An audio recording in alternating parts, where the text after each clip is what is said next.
많은 사람들이 도박을 하던 중 로또 당첨을 확인하던 세 사람이 있었습니다. 이 중 한 친구가 꽤 심각한 표정을 TV를 바라보고 있었죠. 오, 있어 9번. 네, 여섯 번째 행운의 숫자는 26번입니다. 여섯 번째 행운의 숫자 26번. 친구가 당첨되자 모두 다 한마음으로 기뻐했습니다. 날이 좋은 날, 봄날의 햇살 같은 날, 우영우는 준호를 기다리며 그 달콤했던 첫 키스를 곱씹고 있었죠. 사탕보다 달달하니까. 입을 조금만 더 벌려주시면 좋을 것 같아요. 처음부터 사랑인 것 같아서 변호사님, 왜 여기 계세요? 이준호 씨를 보고 싶어서 기다렸습니다. 아니 그럼 부르시지. 이준호 씨를 봤으니까요. 뭐 준호를 보려고 기다렸으나 목적 달성했으니 꺼지라는 의미인가요? 당연히 아니죠. 지금 17층 회의실로 오세요. 일단 점심때 다시 만나기로 하고 엘리베이터를 타는데 한 대표님? 우영우 변호사, 할만해요? 네? 무엇을 할 만하냐는 말씀입니까? 고민 같은 거 없나 해서. 개인적인 고민이라면서 뜸을 들이다 용기 내어 말하는데 키스할 때 서로 앞니가 부딪히지 않으려면 입을 벌려야 하는데 그 상태에서는 숨을 쉬기가 어렵습니다. 키스를 하면서도 동시에 숨을 쉴 수 있는 방법은 없는지 그것이 고민입니다. 아, 그렇구나. 영우 입장에선 큰 고민이지. 실례합니다. 이때 아내를 업고 온 남편 신일수가 있었죠. 좋다. 바닥이 차가워. 의자에 앉혀줄 때까지 가만히 있어요. 부부 금실이 좋아 보이네요. 안녕하세요. 네, 안녕하십니까. 우영우입니다. 똑바로 읽어도 거꾸로 읽어도 우영우. 기러기 토마토 스위스 인도인 별똥별 우영우. 이 사람 오늘 변호사님 만난다고 이렇게 구두까지 신고 나왔는데 구두가 어찌나 낡았던지. 어머나, 아내의 구두굽이 부러져서 그런 거였구나. 어머 멋져. 아내분 위하시는 모습이 멋지십니다. 일단 일수가 여기 온 이유는 친구와 함께 돈을 합쳐 로또를 샀는데 당첨된 일, 그리고 당첨된 친구가 잠수를 탄 거였죠. 게다가 일수와 친구의 관계는 도박절차. 돈을 모아서 로또를 샀습니다. 누구라도 당첨이 되면 당첨금은 공평하게 나누기로 약속을 하고요. 참, 사람이라는 게 돈 앞에서 간사해집니다. 그래서 그놈 집까지 찾아갔죠. 근데 한다는 말이 자기가 언제 그런 약속을 했냐는 겁니다. 약속한 바를 서면으로 작성했다거나 녹음을 해뒀다거나 하시지는 않았고요. 말로만 했습니다. 한 돈으로 산 로또를 세금 떼고 3명이나 나눠 가져도 1인당 약 14억. 그러나 법리상 받기 힘들었죠. 예, 문제가 될 수도 있습니다. 특히 로또를 도박 자금으로 구입했다는 게 걸리네요. 원래 진짜 성실한 사람인데 PC방 차리다가 동업자한테 사기를 당해가지고 가진 돈을 다 잃었어요. 저한테는 진짜 잘하는 남편이고요. 애들한테도 진짜 다정한 아빠예요. 예, 그러신 것 같습니다. 아내 성은지의 얘기를 듣다 보니 안 도와줄 수가 없는 것 같습니다. 애들 나이가 벌써 13살, 11살인데 제대로 된 집 한 칸이 없어서 떠돌면서 제가 김밥집 하는 걸로 근근히 살아왔어요. 좀 도와주십시오. 좀.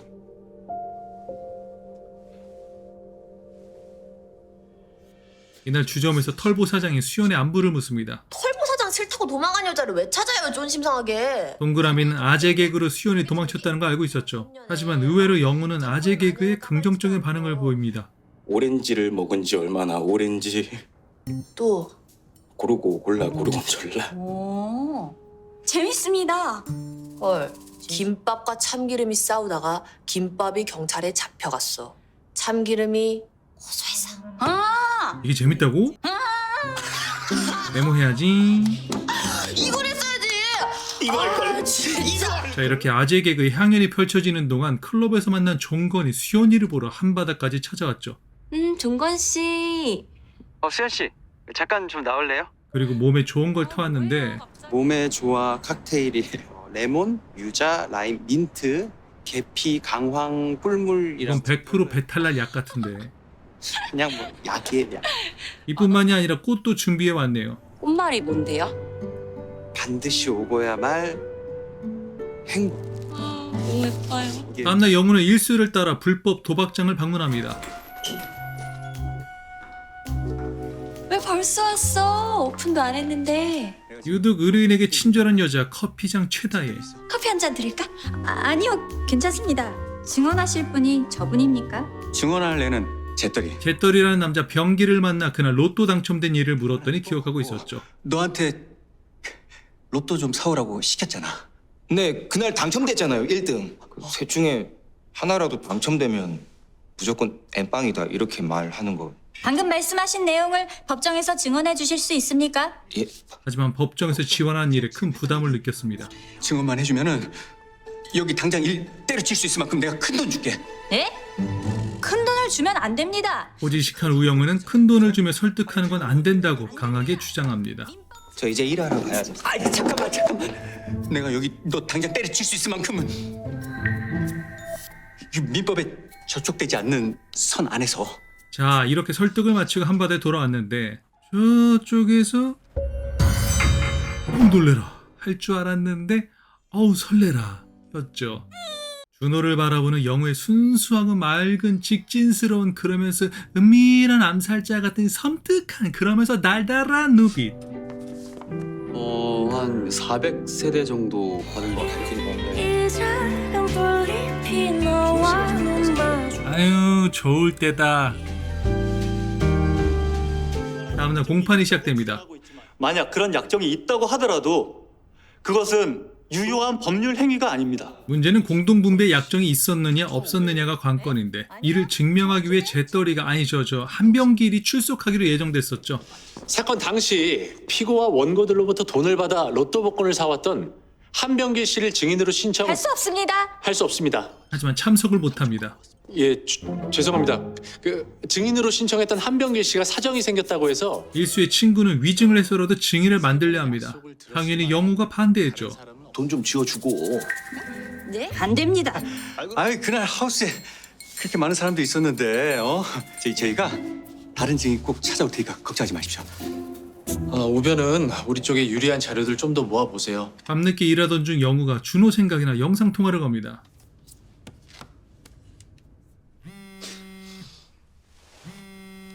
잠시 자신을 가다듬더니 신성한 마음으로 통화를 받는 준호. 여보세요? 변호사님 얼굴이 잘 안 보여요. 저는 이준호 씨의 얼굴이 잘 보입니다. 됐다. 그럼 이만 끊겠습니다. 또 목적 달성을 꺼지라. 아니 끊으려고 하네. 이준호 씨를 보려고 전화했는데 이준호 씨를 봤으니까. 앞으로는 저도 전화를 끊고 싶은지 먼저 확인해 주세요. 죄송합니다. 우리 좀만 더 통화해요. 김밥을 말 때는 김이 안 터지게 조심해야 합니다. 안 그러면 정답. 기물파손죄. 와. 아재 개그로 좀 나누다 뜬금 고백을 합니다. 이준호 씨는 고래도 아닌데 마치 고래처럼 제 머릿속에 불쑥불쑥 떠올라요. 어머나 표현 봐 영우야. 우리 영우 어떡해. 너무 귀여워. 자꾸만 보고 싶다는 생각이 드는 인간은 처음이라서 너무 이상합니다. 다음 공판 때도 원고 측과 피고 측은 팽팽하게 맞섭니다. 판사도 양쪽 주장을 납득은 했지만 결국 중요한 약정 자체와 관련된 증거였죠.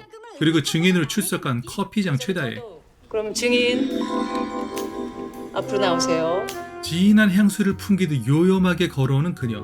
양심에 따라 숨김과 보탬이 없이 사실 그대로 말하고 원고 대리인 증인 신문하세요. 정 변호사의 신문이 시작되자 다혜는 이렇게 대답합니다. 병길이가 나가길래 너 어디 가냐 이렇게 물어봤습니다. 로또 사러 간다고요. 셋 중 하나라도 당첨되면 당첨금 무조건 엠빵이래요 이랬어요. 이제 피고 측이 광고를 하며 다혜와 일수가 특별한 관계라서 짜고 친 거라 주장합니다. 지금 둘이 짜고 치는 거라고요. 그렇고 그런 사이라는 거 증거 있어? 넌 좀 빠져 이 새끼야 진짜. 마우스로 확. 아니에요. 저랑 신일수 씨랑 그렇고 그런 사이 아닙니다. 저는 네, 다시 질문하겠습니다. 잠시 후 영우는 일수의 작은 소나트를 발견하죠. 한편 권민우는 지금까지 태수미에 대한 조사를 하며 정황상 우영우가 태수미 딸이라 확신하게 됩니다.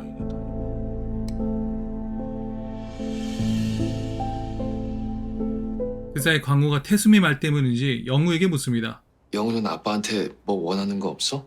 영우를 전담으로 봐줄 자폐 전문 의사나 상담사를 아빠가 구해줬으면 했다든가? 그런 의사나 상담사가 있으면 좋겠다고 생각했습니다. 생각보다 영우는 전문가의 도움을 필요로 하는 상황이 많았죠.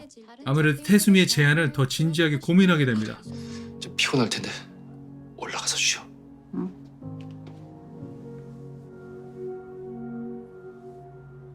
다음 날 판결하겠습니다. 피고는 원고들에게 각 14억 342만 원씩을 지급하라. 원고 측이 승소를 하게 됩니다. 당첨된 로또 복권은 그 순위에 관계없이 분배의 대상이 된 것으로 정했기 때문에 이렇게 기쁜 날 뒤에서 아내가 눈물을 흘리자 일수는 조용히 다가가 위로의 말과 함께 안아주죠. 진짜 고생 많았어.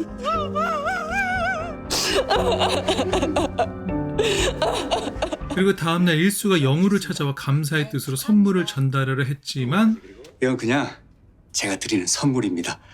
아이고 그냥 약속해. 안 됩니다. 받을 수 없습니다. 완강히 거절합니다. 대신 아내가 만든 김밥을 건네고는 이상한 질문합니다. 꼭 받아주십시오.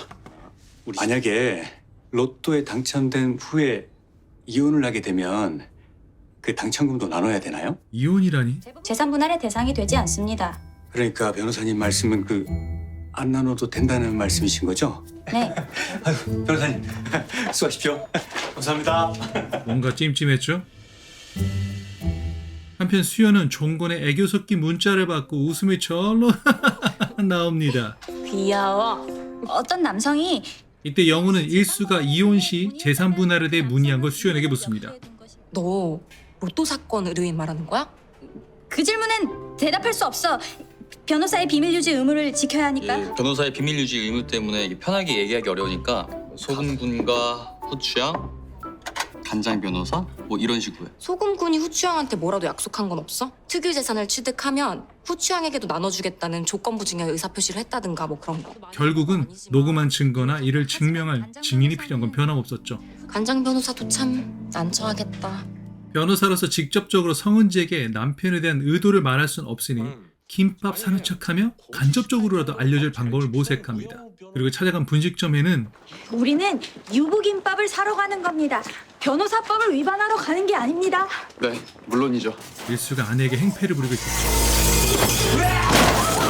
이거 내가 수자인데 당신이 왜 난리야? 아니 아빠랄 사람이 어쩜 그렇게 생각이 없어? 돈 때문에 이렇게까지 변하다니.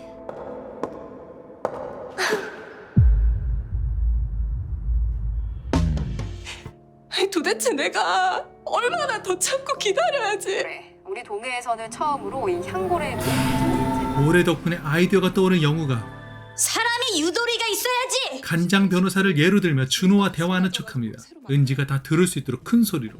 소금공과 후추양, 간장 변호사의 이야기를 아십니까?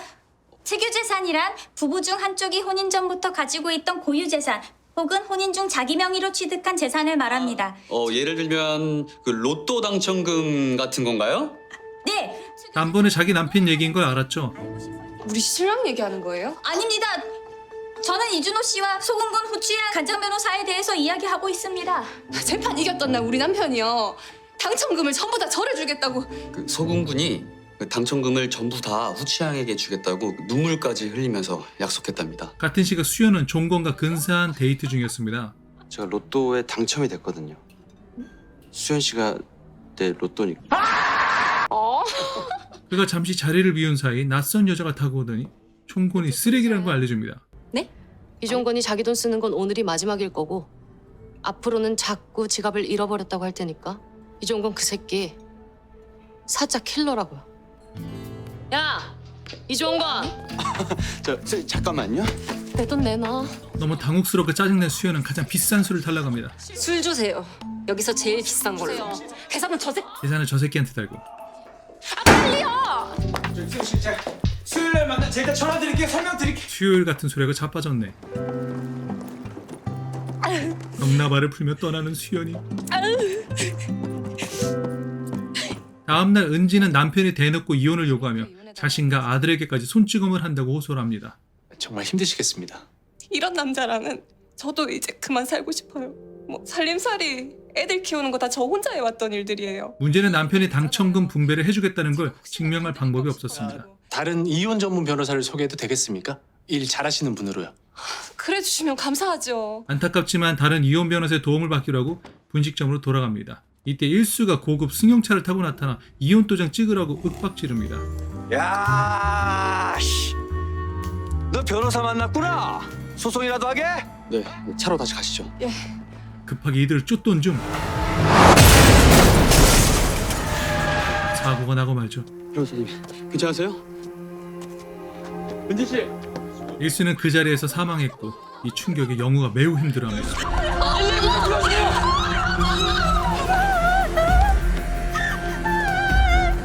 준호가 바로 달려가 영우를 강하게 끌어안아주며 진정시킵니다.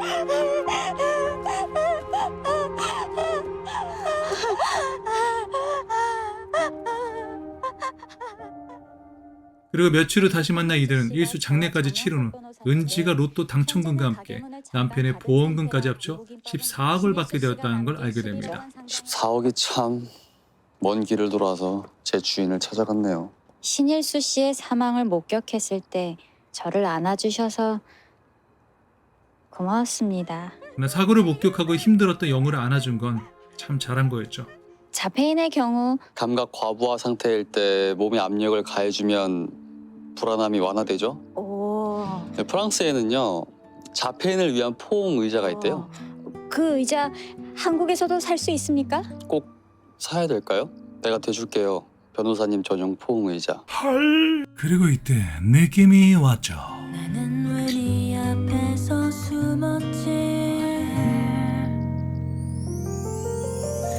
이제는 숨쉬는 법을 고래처럼 터득했는지 롱키스를 나누는 영우와 준호. 이걸 또 아빠가 보게 되죠.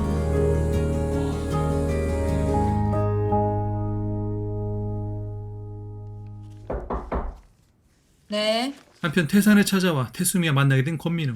태수미 변호사님, 안녕하십니까? 도대체 뭐예요? 날 꼭 그렇게 만나야만 한다는 이유가? 저 한바다에서 일하고 있습니다. 우영우 변호사랑 같이요. 무엇보다 태수미 변호사님이 휴학 중이셨던 96년도에 우영우 변호사가 태어났습니다. 뭐 하는 거예요? 태수미 변호사님께 잘 보이려고 하는 겁니다. 태수미와 영우의 비밀을 걸고 태산에서 태수미 밑에서 성공하고 싶다는 야망을 드러내죠. 저는 다른 사람의 비밀을 알고 있는 것이 힘이자 무기가 되는 곳에서 일하고 싶습니다.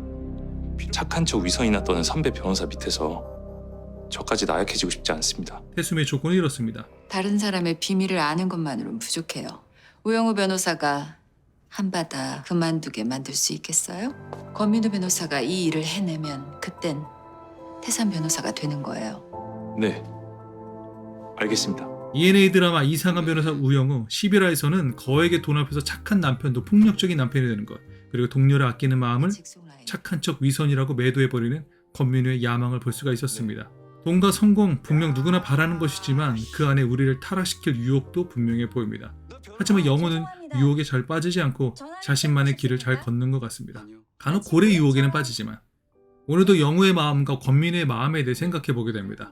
같은 변호사로 일하는 동료지만 권민우는 과거 어떤 경험을 갖고 자라왔길래 통수치는 길을 걷게 된 걸까? 다양한 의견을 댓글로 남겨주세요.